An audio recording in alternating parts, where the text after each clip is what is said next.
3 महीने बाद, क्या तुमने अभी अभी अपना हाथ मेरे हाथ पर रखा? उसने फुसफुसाते हुए कहा, लेकिन उसकी आवाज़ इतनी तेज़ थी कि मूवी थिएटर में हमारे इर्द गिर्द बैठे लोग हमारी तरफ देखने लगे। एक्सीडेंटली इंग्लिश के बड़े बड़े वर्ड्स बोलना सीख रहे हो, है ना? उसने कहा।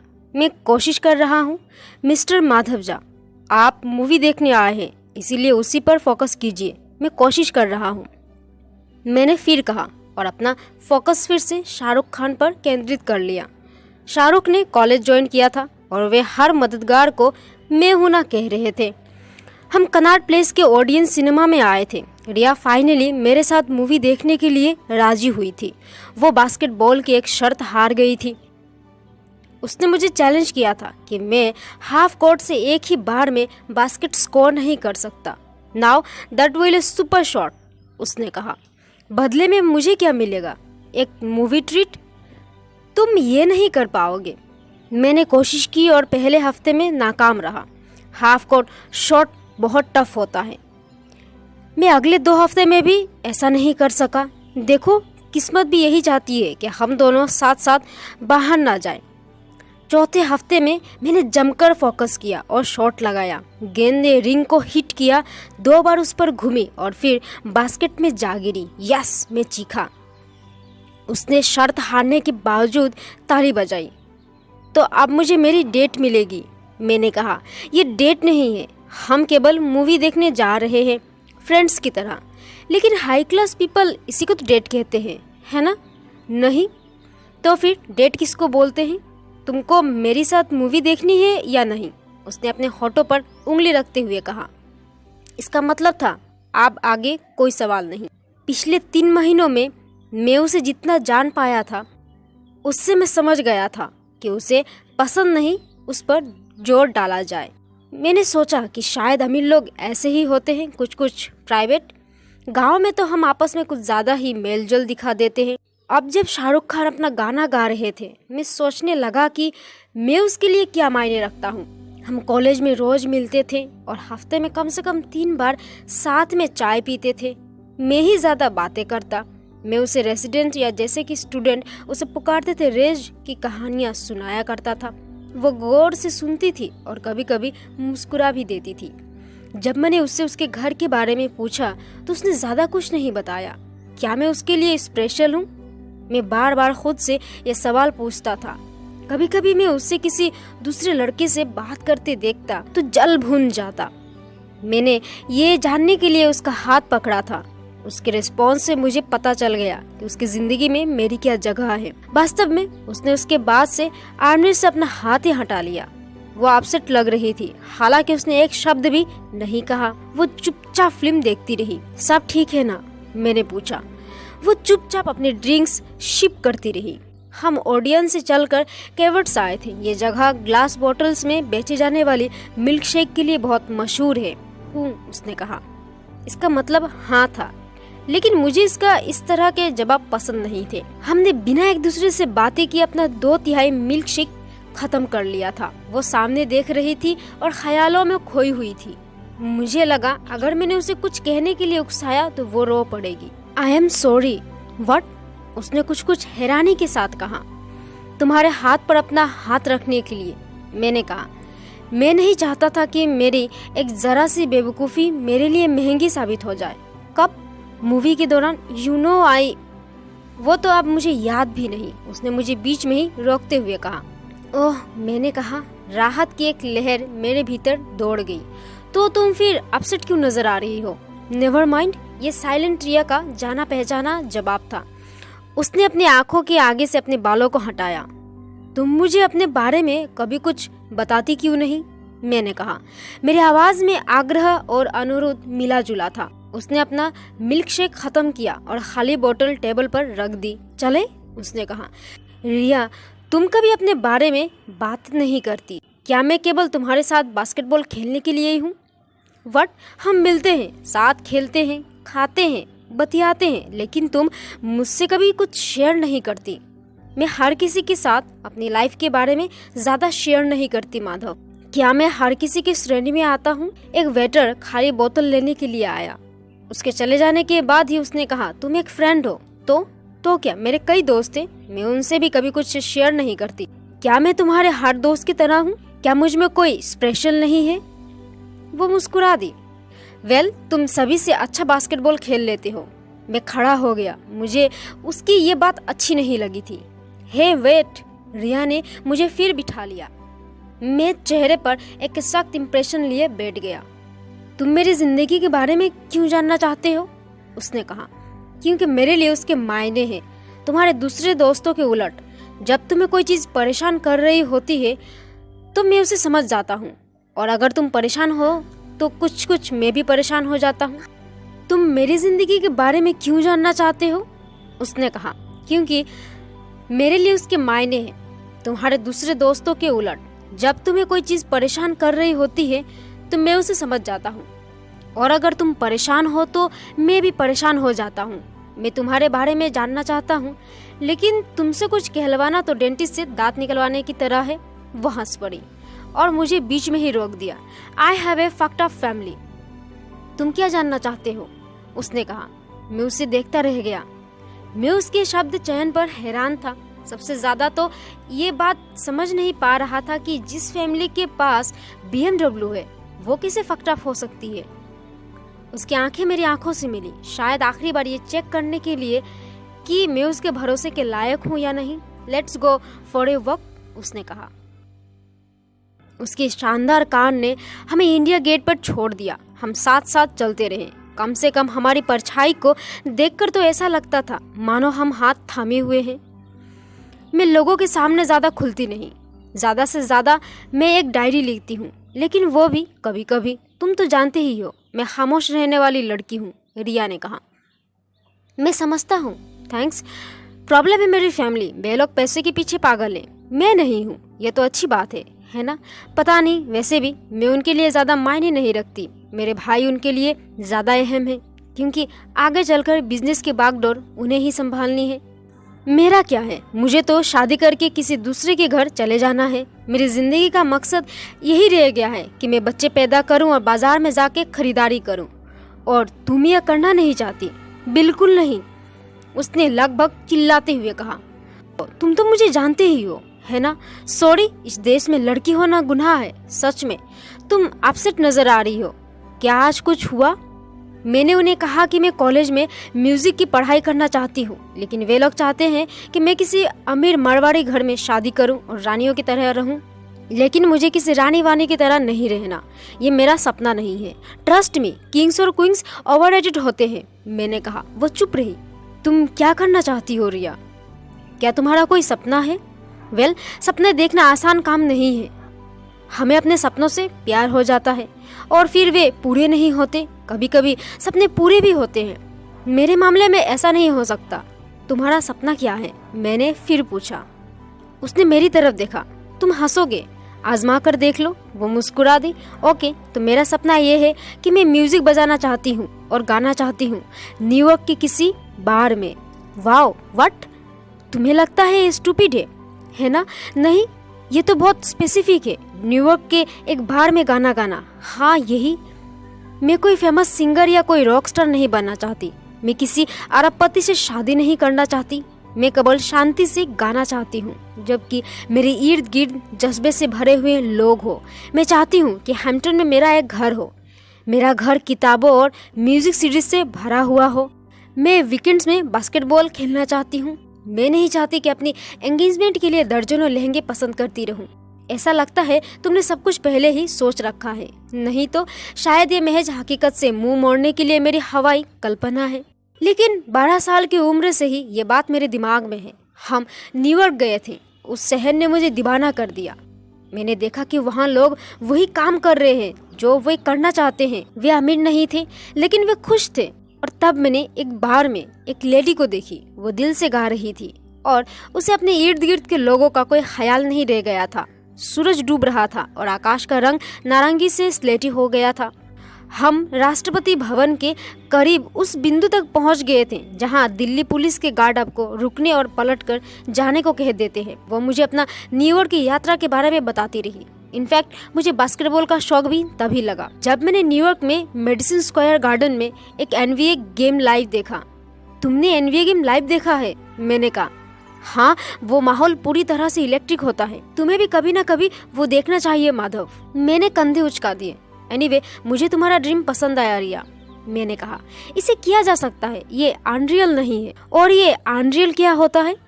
उसने कहा, जैसे कि टॉप एक्ट्रेस बनना या प्राइम मिनिस्टर बनना। तुम तो महज एक सिंपल सी चीज चाहती हो। वो मुस्कुरा दी। मेरी फैमिली जिस तरह की है उसमें मेरे जैसे लड़की के लिए कुछ भी सिंपल नहीं है, उसने कहा।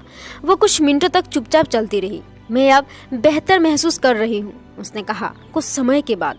क्या? उसने मेरी तरफ देखा। दिन के बुझती हुई रोशनी के आखिरी किरण उसके चेहरे पर पड़ रहे थे, जिसकी वजह से वो किसी दूसरी दुनिया की लग रही थी। मेरा जी चाह रहा था उसे बाहों में भर लूं। तुमसे बात करने के बाद मुझे बेहतर लग रहा है, थैंक्स। वो मुस्कुरा दी। सूरज डूबा और सड़क पर अंधेरा पसर गया। राजपथ की रोशनी में उसकी त्वचा दमक रही थी। मैंने एक चांस लिया और उसका हाथ थाम लिया। एक और एक्सीडेंट, उसने कहा, लेकिन इस बार अपना हाथ नहीं खींचा। हम दोनों हंस पड़े। उसने अपनी बात जारी रखी। मेरे अंकल्स भी ऐसे ही हैं, सभी मेरे पेरेंट्स के साइड लेते हैं। वो बोलती रही और मैं सुनता रहा। हालांकि मेरा पूरा ध्यान इस पर लगा था कि मेरे हाथ में उसका हाथ कितना प्यारा लग रहा है। हमारी मूवी डेट के बाद हम एक दूसरे के साथ और समय बिताने लगे। लंच ब्रेक के दौरान हम कॉलेज के लॉन पर बैठ जाते और रिया के घर का पका हुआ खाना खाते। वो एक छोटे से टिफिन बॉक्स में एक भरी पूरी मारवाड़ी थाली समेट कर ले आती थी। रेज में कैसा खाना मिलता है? उसने कहा। सोमानी कैफे जितना बढ़िया नहीं, मैंने कहा।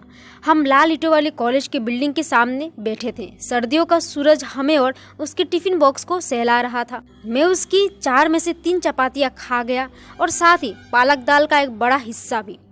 वो मीठा चूरमा कभी नहीं खाती थी, उसे भी मैं खा गया। तुम्हारा रूम कैसा है? उसने कहा। हर रेज की तरह, बेसिक किताबें, बास्केटबॉल और बेड लिनन। तुम उसकी सफाई करते हो? मैंने सिर हिलाया और खीसें निपोड़ दी। व्हाट? तुम अपने रूम की रेगुलरली सफाई नहीं करते? हफ्ते में एक बार। मेरे पास तुम्हारी तरह 6 नौकर नहीं है मिस रिया। मैं तुम्हारा रूम देखना चाहती हूँ। तुम ऐसा नहीं कर सकती, मैंने कहा। वहाँ लड़कियाँ अलाउड नहीं है। पता है, मैं तो बस मजाक कर रही थी, उसने हंसते हुए कहा। तुम्हारी फैमिली कैसी है? मैंने कहा। सेम, मेरे भाई, कजिन्स और अंकल सभी इसी में लगे हुए हैं। कारोबार को कैसे आगे बढ़ाया जाए। महिलाएं अपने पिछले शॉपिंग के ट्रिप के बारे में बतियाती रहती है या फिर इसका हिसाब लगाती रहती है कि उन्हें अगली कौन सी शादी अटेंड करनी है। गुड, इसका मतलब है सब कुछ नॉर्मल है, मैंने कहा। मैंने एक गिटार खरीद ली है, उसने कहा। नाइस। हाँ, मैं घर में कम ही बोलती हूँ, बस मैं और मेरी गिटार, हम दोनों खुश रहते हैं। लेकिन तुम मुझसे तो बातें करती हो, मैंने कहा, जबकि तुम मेरा पूरा लंच खा जाते हो, उसने कहा और मेरे सिर पर एक थपकी दी। Do you like me? मैंने पूछा। वो मुझसे ये सवाल कई बार सुन चुकी थी। Not again Madhav, please. वो घास पर पसर गई। उसने white and maroon salwar kameez और ब्लैक कश्मीरी कार्डिगन पहन रखा था। उसने कार्डिगन को उतार कर अपने सामने रख दिया। सूरज के रोशनी से बचने के लिए उसने अपनी आंखें मीच रखी थी। मैं अपनी जगह बदलकर उसके सामने बैठ गया ताकि मेरी परछाई उसे ढक ले।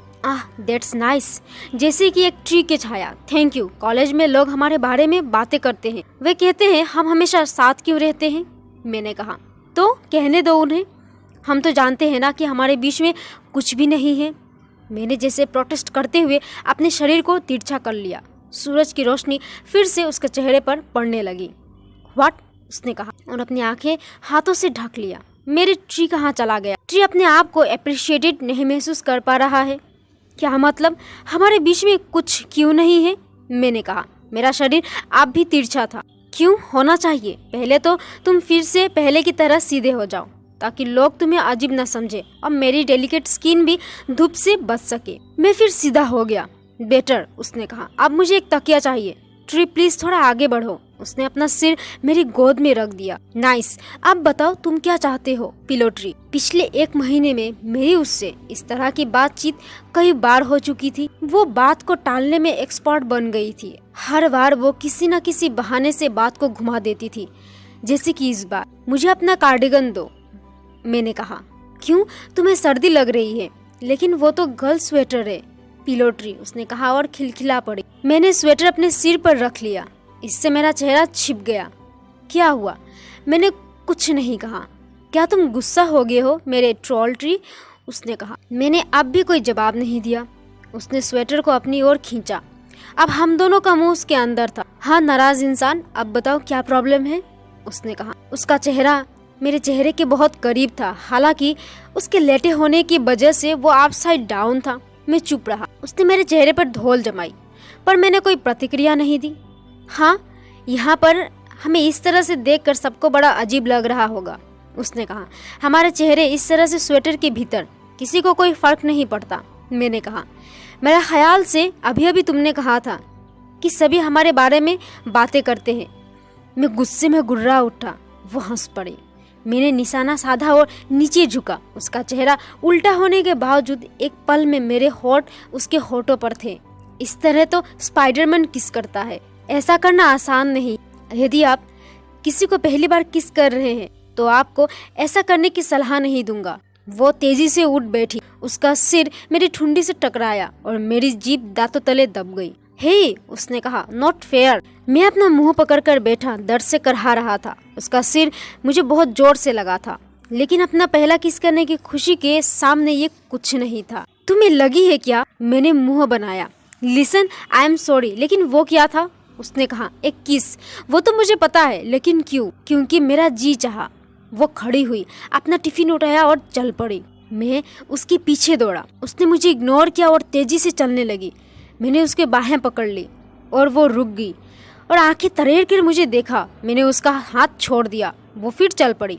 आई एम सॉरी, ओके, मैंने कहा और उसका रास्ता रोक दिया। मैंने सोचा तुम मुझे पसंद करती हो माधव, प्लीज अंडरस्टैंड। मैं इन सबको लेकर कंफर्टेबल नहीं हूँ। मैं तुम्हें बहुत पसंद करता हूँ रिया। तुम मेरे लिए बहुत मायने रखती हो। तुम्हारे कारण ही मैं इस शहर में टिका रह पा रहा हूँ। तो फिर हमारे रिश्ते को अप्रिशिएट करो, इसको स्पॉइल मत करो। हमारा रिश्ता क्या है? मैं तुम्हारे लिए क्या हूँ?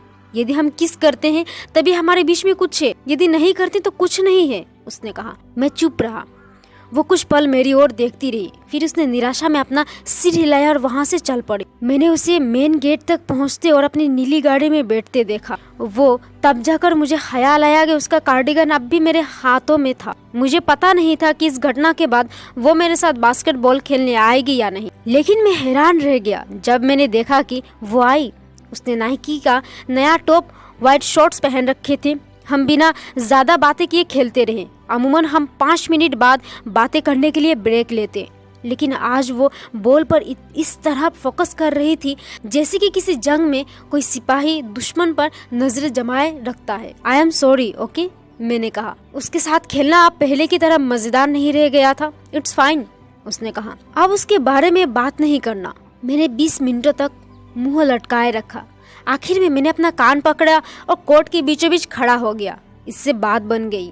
वो मुस्कुरा दी। सॉरी, मैंने भी ओवर रिएक्ट किया, उसने कहा। फ्रेंड्स, मेरा मन हुआ कि इस शब्द पर पाबंदी लगा दूं। यस फ्रेंड्स, मैंने कहा। वो मुझे हक करने के लिए आगे बढ़ी। मैंने उसे धीमे से धक्का दे दिया। क्या हुआ? उसने कहा। मैं इस सब को लेकर कंफर्टेबल नहीं हूँ।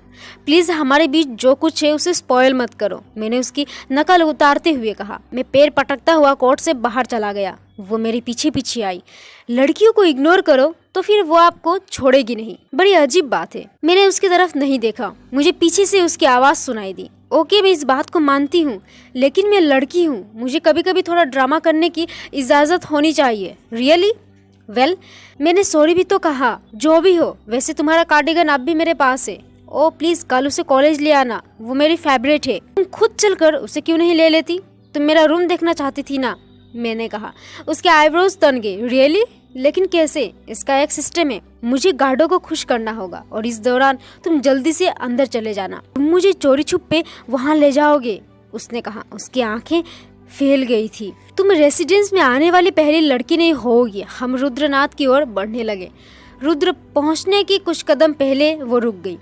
यदि हम पकड़े गए तो, उसने कहा, मुझे यहाँ से बाहर कर दिया जाएगा, लेकिन तुम्हारा कुछ नहीं होगा। तुम लड़की हो और तुम्हारे फादर के भी बहुत सारे कॉन्टेक्ट्स होंगे, तो लेट्स डू इट, मैंने कहा। मैं एक गार्ड के पास गया और वही किया जो सभी करते हैं। मैंने उसे बाथरूम में एक प्रॉब्लम चेक करने के लिए कहा और उसके हाथ में 500 रुपए थमा दिए। वो दूसरे लड़कों के लिए यह काम पहले भी कर चुका था, इसीलिए वो फौरन समझ गया। उसने रिया को दूर खड़े देख लिया। वो बाहर से है या कोई स्टूडेंट? गार्ड ने कहा। तुम्हें उससे क्या? मैंने कहा।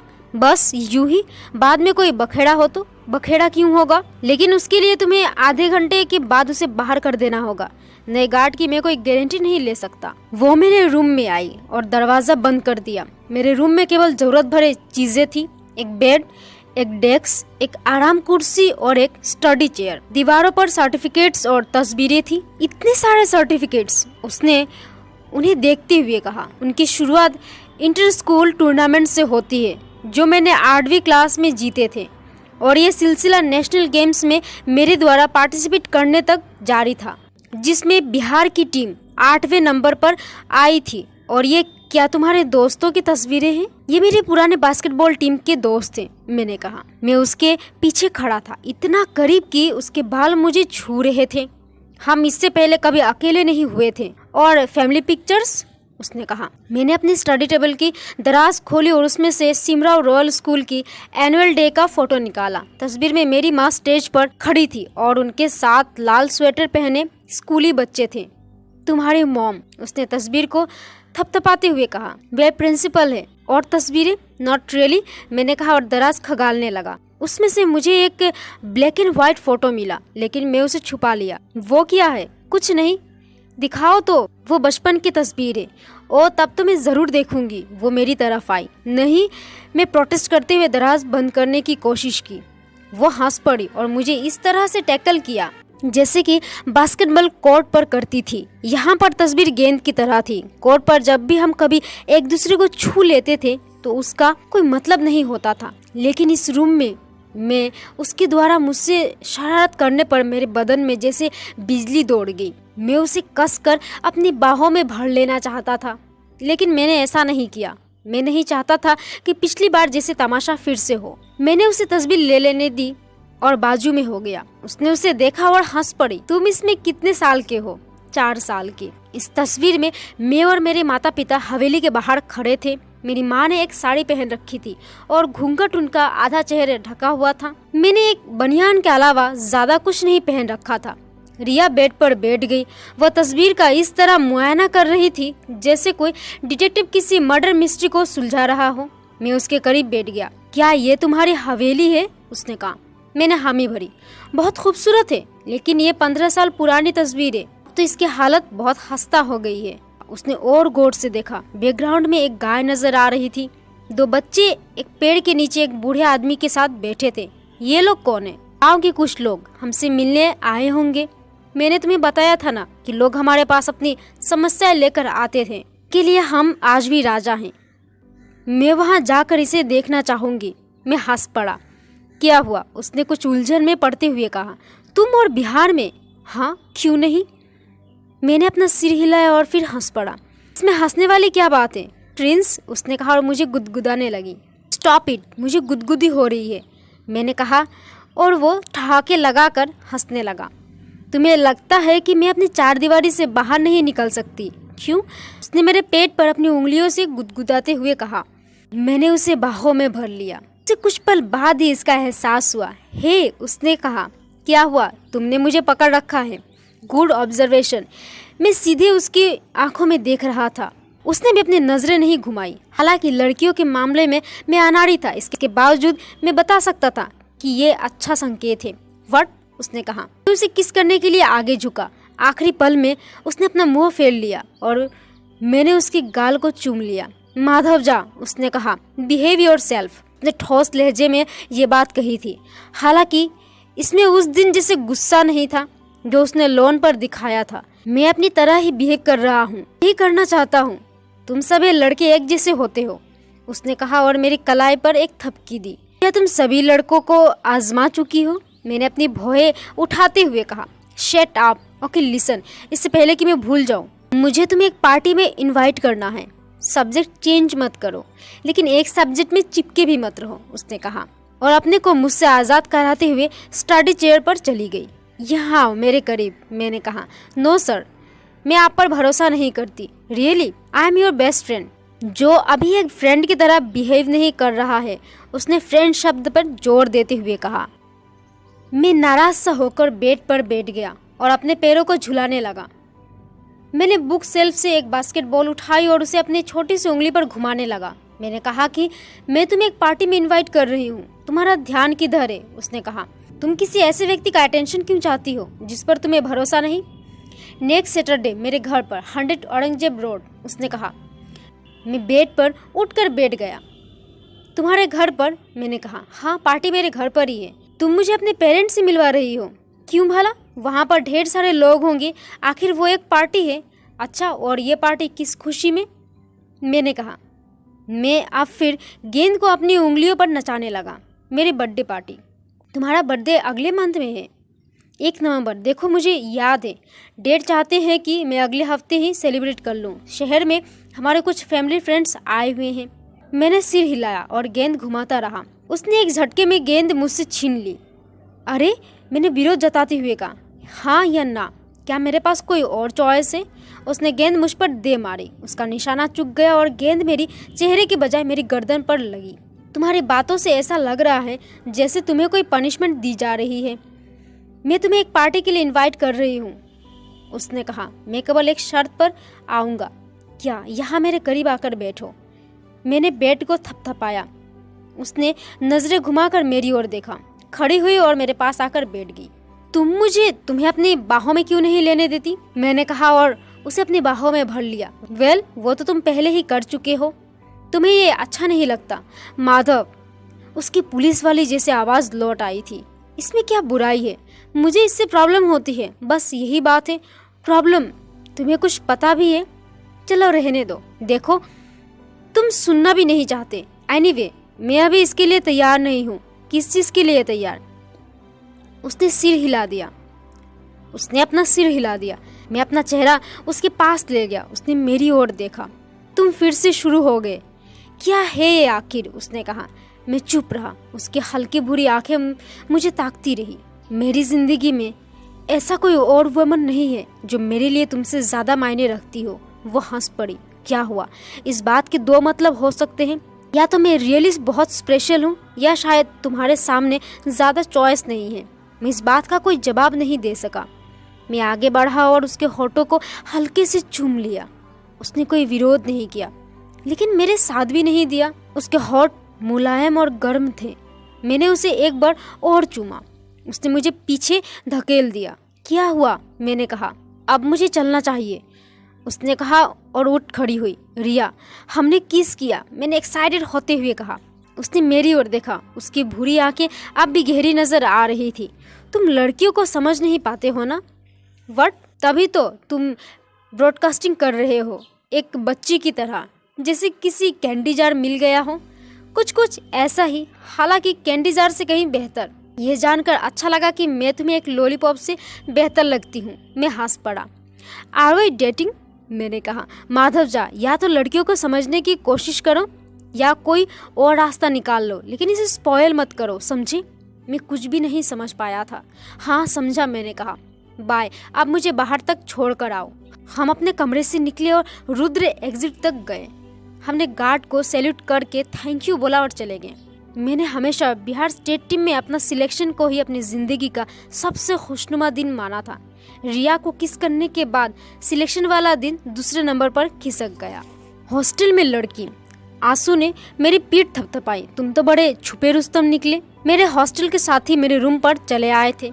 थुलथुल आंसू मेरे बेड पर बैठा था और उसके बैठने से ही मेरा बेड चरमरा रहा था। उसकी थपथपाहट के कारण मेरी पीठ में दर्द होने लगा। रुद्र में आशु, रमन और शैलेश मेरे सबसे करीबी दोस्त बन गए थे। रिया हर समय तो मेरे साथ नहीं हो सकती थी, और जब वो मेरे साथ नहीं होती थी तब मैं इन लोगों के साथ हुआ करता था।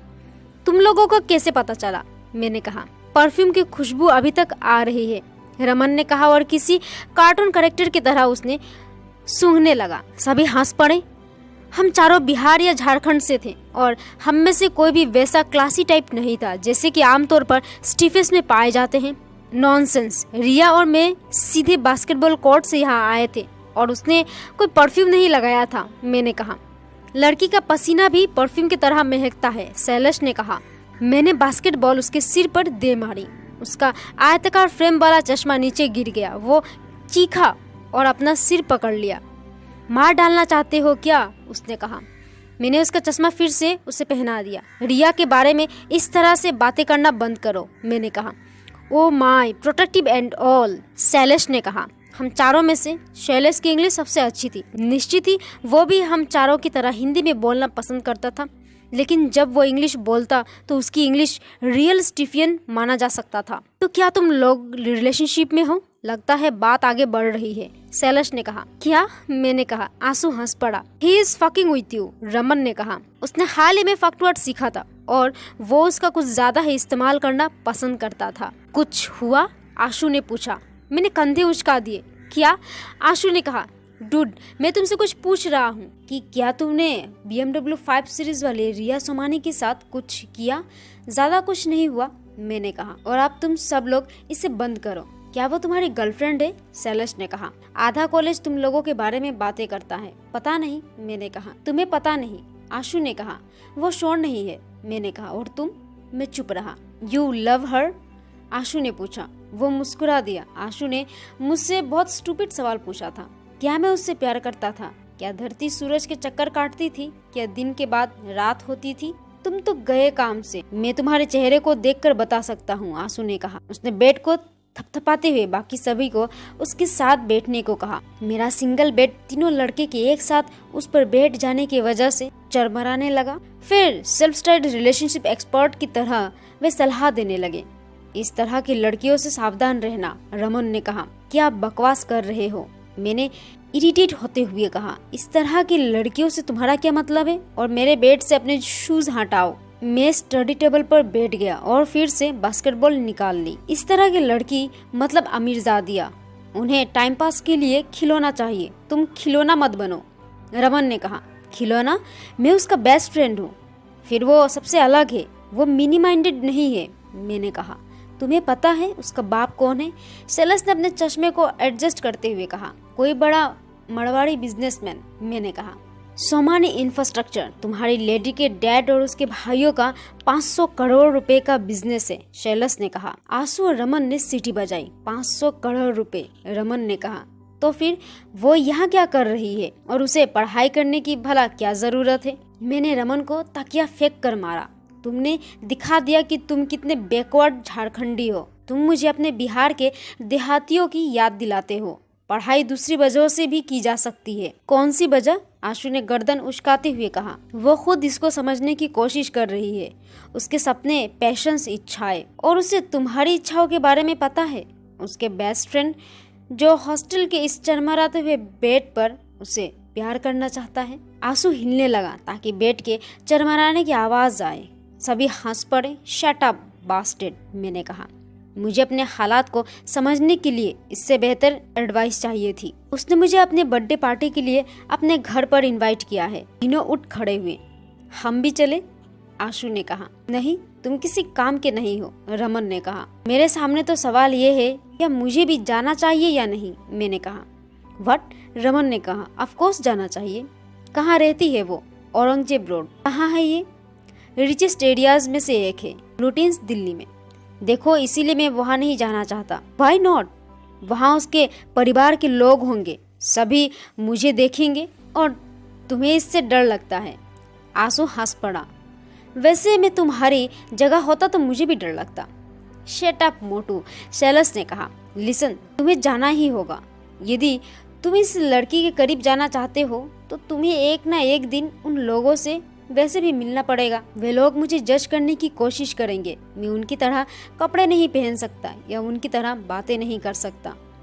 What nonsense. एक अच्छी सी सफेद शर्ट भर पहन लो। एक दिन के लिए तुम मुझसे ही ले लो, शैलेश ने कहा। मैं चुप रहा। बेहतर तो यही होगा कि ये किस्सा जितनी जल्दी खत्म हो जाए उतना अच्छा, रमन ने कुछ देर बाद कहा। क्या मतलब? मैंने कहा। बॉस, उसकी अमीर और क्लासी फैमिली कभी भी एक गांव वाले को नहीं अपनाएगी। तुम, मैं और यहाँ मौजूद सभी लोग इस बात को जानते हैं, रमन ने कहा। लड़का स्टेट लेवल बास्केटबॉल खिलाड़ी है और सेंट स्टीफेंस में पढ़ता है। क्या ये काफी नहीं है? शैलेश ने कहा। रमन बनावटी हंसी हंस दिया। फिर भी ये तो एक देहाती बिहारी लड़का ही है ना, उसने कहा। मैं कांप गया। मेरे दिमाग में एक बड़े से बंगले में रिच जजमेंटल पेरेंट्स की छवियां तैरने लगी। तुम उसके कॉन्फिडेंस की बजा रहे हो, आशु ने कहा। डैम, वो उसको प्यार करता है। ओके तो? रमन ने कहा। वो उसके कमरे पर आई थी, आशु ने कहा। माधव, बॉस वो तुम्हारे कमरे पर आई थी, ये जानते हुए कि तुम एक बिहारी हो, राइट? वो तो बिहार भी जाना चाहती है, मैंने कहा। देखा, आशु ने कहा। रमन ने अपनी आंखें घुमाई। पार्टी में जाओ, और कुछ नहीं तो मुफ्त में अच्छा खाना तो मिलेगा, आशु ने कहा और मेरी पीठ पर फिर थपथपाई। मोटू ने इतनी जोर से मारा कि कई दिनों तक दुखता रहा। मैंने औरंगजेब रोड तक पहुंचने के लिए 2 बसें बदली। वहाँ कोई रेगुलर घर तो थे ही नहीं, केवल आलीशान कुटिया थी। हर बिल्डिंग एक घर नहीं बल्कि किसी इंस्टीट्यूट की इमारत लग रही थी। 100 औरंगजेब रोड। मैंने ब्लैक ग्रेनाइट फलक पर सुनहरे अक्षरों में लिखी इबारत पढ़ी। छुपी हुई पीली बत्तियां नेम प्लेट पर रोशनी फेंक रही थी, जिस पर केवल सोमानी लिखा हुआ था। मैंने सेलर से उसका ब्लेजर और शर्ट लिया था। मैंने अपने कपड़े को एडजस्ट किया। अक्टूबर की शामें अब कुछ सर्द होने लगी थी। मैं गार्ड की ओर बढ़ा। क्या नाम है? गार्ड ने बिहारी लहजे में पूछा। उसने अपने दाएं हाथ में एक इंटरकॉम फोन पकड़ रखा था। माधव झा, मैं रिया का दोस्त हूँ। गार्ड ने मुझे ऊपर से नीचे तक देखा, फिर उसने इंटरकॉम पर मैसेज दिया, रिया मैडम का फ्रेंड भेज दूं? इसके बाद वो रुक गया और मेरी ओर देखा। क्या हुआ? मैंने कहा। अभी रुको, वे लोग बताएंगे। अंदर एक पार्टी चल रही है ना? हाँ, बैक गार्डन में। मेट पूछने गई है। कॉलेज में मुझे रिया से मिलने के लिए किसी तरह के सुरक्षा घेरे को पार करना नहीं पड़ता था। मुझे वहाँ खड़े खड़े इंतजार करना अजीब लग रहा था, इसीलिए मैं गार्ड से बतियाने लगा। तुम बिहार से हो? मैंने पूछा। हाँ, मुंगेर से। और तुम? सिमराव से। और तुम रिया मैडम के दोस्त हो? उसने कहा। उसकी आवाज़ में नरमी थी। लो क्लास आदमी एक लो क्लास आदमी को आसानी से पहचान लेता है। हम एक ही कॉलेज में पढ़ते हैं, मैंने कहा। गार्ड ने सिर हिलाया। अब वो समझ गया था कि मैं और रिया कैसे एक दूसरे के दोस्त हो सकते थे। इंटरकॉम पर घंटी बजी। जाओ अंदर, उसने कहा, जैसे कि उसे एक ट्रैफिक कंट्रोल में क्लियरेंस मिल गया हो। मैं भीतर गया। मेट ने मुझे इशारा करके अपने पीछे आने को कहा। कंपाउंड में 5 महंगी कारें रखी थी। एक ऑडी एसयूवी, 2 मर्सिडीज बेंच, एक बेंटले और रिया की BMW। मैं घर में घुसा और खुद को चमचमाते व्हाइट मार्बल्स की फर्श वाले एक बड़े से लिविंग रूम में पाया। 15 फीट ऊंची छत में चमचमाते फानुस झूल रहे थे। महंगे सिल्क में लिपटे 3 सोफा सेट यू शेप में जमे थे। सागौन और शीशे की बनी एक कॉफ़ी टेबल कमरे के बीच का हिस्सा घेरे हुई थी। यदि शाही खानदान वालों के पास सचमुच पैसा होता तो एक शाही महल कुछ ऐसा ही नजर आता। मैंने दरकती दीवारों और उखड़ते फर्श वाले अपने हवेली के बारे में सोचा। फानुस की बात तो रहने दो। 5 घंटे से कम की बिजली कटौती होने पर हम खुद को खुशनसीब महसूस करते थे। अचानक इस आलीशान जगह में मैं खुद को अकेला महसूस किया। मुझे अपने घर, अपनी माँ और अपने हॉस्टल रूम की याद आने लगी। क्लास किस तरह से काम करता है ये बताना बड़ा मुश्किल है। जैसे ही आप खुद को हाई क्लास में पाते हैं, आपके भीतर का हिस्सा खुद को डरा हुआ और अकेला महसूस करने लगता है। इस रास्ते से जाओ, मेड ने मुझे रुका हुआ देखकर कहा। बैक गार्डन में पहुंचते ही तेज संगीत और ताज़ी हवा के झोंके ने मेरा स्वागत किया। दाएं कोने में एक छोटे से स्विमिंग पूल पर पानी झिलमिला रहा था। वहां मौजूद तकरीबन 80 मेहमानों में से अधिकतर स्विमिंग पूल के पास डटे हुए थे। सभी ने इस तरह कपड़े पहन रखे थे मानो वे अभी अभी किसी फैशन शो से पार्टिसिपेट करके आ रहे हैं। लोग छोटे छोटे झुंड में बतिया रहे थे। सभी बहुत खुश नजर आ रहे थे। मैंने अपने नजरें घुमाकर उस लंबी सी लड़की को खोजने की कोशिश की जिसने मुझे यहाँ इनवाइट किया था। हे माधव, उसकी आवाज़ सुनाई दी। मैंने कनखिया के देखा तो पाया कि रिया कुछ दूर मेरी ओर हाथ हिला रही है। वो मेरे पास आई। उसने वाइन कलर की एक ड्रेस पहन रखी थी जो उसके घुटनों से 6 इंच ऊपर ही ख़त्म हो जा रही थी। वे रोजाना से भी ज़्यादा प्यारी लग रही थी। उसने डार्क रेड लिपस्टिक लगा रखी थी जिससे उसके होठ ज़्यादा भरावदार नज़र आ रहे थे। मुझे यकीन नहीं आ रहा था कि 1 हफ्ते पहले ही मैंने इन होठों को चूमा था। उसने मुझे हमेशा की तरह हक किया। इतने सारे लोगों के सामने गले मिलना अजीब लग रहा था। इतने लेट क्यों हो गए? उसने पूछा। मुझे बस का रूट समझने में खासा वक्त लग गया। मैंने तो कहा था कि मैं तुम्हारे लिए कार भिजवा दूंगी, लेकिन तुम और तुम्हारा ईगो प्रॉब्लम। उसने कहा। एनीवे कम। उसने मेरी कलाई पकड़ी और पूल की तरफ ले गई जहाँ उसके दोस्त खड़े थे। गरिमा, आयशा और रचिता, इन्हें तो तुम जानते ही हो, राइट? रिया ने कहा। हाँ, हम कैफे में मिले थे। ऑफ कोर्स, आयशा ने कहा। मैंने रिया को एक गिफ्ट थमा दी। ओह थैंक यू, रिया ने कहा। लेकिन मेरा बर्थडे तो अगले महीने आएगा। उसने मुझसे बिना पूछे ही गिफ्ट का पैकेट खोल लिया। ये क्या है? उसने भीतर मौजूद फैब्रिक को छूकर पूछा। ये एक शॉल है, मैंने कहा। मेरे पास इतना पैसा नहीं था कि मैं उसको एक बड़ा सा तोहफा दे पाता। क्योंकि सर्दियाँ आ रही थी, इसीलिए मैंने सोचा ये एक अच्छी भेंट होगी। इसके अलावा वो 500 रुपये में मेरे बजट में भी थी। सो थॉटफुल, ये मुझे वार्म बनाए रखेगी, रिया ने कहा। उसके चेहरे पर एक बड़ी सी मुस्कुराहट थी। सुना है तुम बहुत अच्छा बास्केटबॉल खेल लेते हो, क्या तुम रिया को भी हरा सकते हो? यामिनी ने कहा। कोशिश कर सकता हूँ, मैंने कहा। He is being modest. ये स्टेट लेवल खेल चुका है और बहुत जल्द कॉलेज टीम का कैप्टन बनने जा रहा है। हैंडसम कॉलेज कैप्टन, यामिनी ने खिलखिलाते हुए कहा। एक वेटर ट्री में स्नैक्स ले आया। ये क्या है? मैंने कहा। खुशी, वेटर ने कहा। मैंने इससे पहले कभी ये शब्द नहीं सुना था, मैं उलझन में था। It's fish on rice, Yamini ने कहा। मैंने एक पीस उठाने के लिए अपना हाथ बढ़ाया। रॉ फिश, रिया ने कहा। क्या? मैंने कहा और ट्रे से दूर हट गया। दोनों लड़कियां हंस पड़ी। इट्स ओके, जापानीज फूड, इसे तो मैं भी नहीं खाती हूँ, रिया ने कहा। तुम्हारी फैमिली वेजिटेरियन है ना? मैंने कहा। हाँ, लेकिन हमारे गेस्ट नहीं हैं, ये उनके लिए है। चलो मैं तुम्हें कुछ लोगों से इंट्रोड्यूस कराती हूँ। रिया ने मेरी बाह थाम ली। हे रिया, 1 सेकेंड, पीछे से आयशा ने आवाज़ लगाई। रिया ने मुझे रुकने को कहा और उसके पास चली गई। मैंने देखा कि 5 लड़कियां एक दूसरे के साथ बहुत उत्साहित होकर बात कर रही है। फिर रिया को छोड़कर सभी हंस पड़ी। शायद उसे उन लोगों का जोक्स इतना मज़ेदार नहीं लगा होगा। सॉरी, रिया ने मुझे ज्वाइन करते हुए कहा। तुम्हें यहाँ अच्छा तो लग रहा है ना? तुम्हारा घर बहुत शानदार है, मैंने कहा। हम गार्डन की दूसरी छोर की ओर चलकर जा रहे थे। तुम्हारा मतलब है मेरे डैड और अंकल्स का घर? फिर भी शानदार तो है। थैंक्स, उसने कहा। Are you having a good time?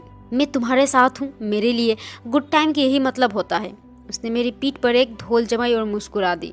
तो किससे मिलवा रही हो मुझे? मैंने कहा। डैड, मॉम और उनके कुछ दोस्त। डैड, मॉम, मैंने कहा। हर लड़के को अपनी गर्लफ्रेंड के पेरेंट्स से मिलने में डर लगता है। इसके लिए एक साइंटिफिक टर्म भी है, सेस्ट्रोफोबिया।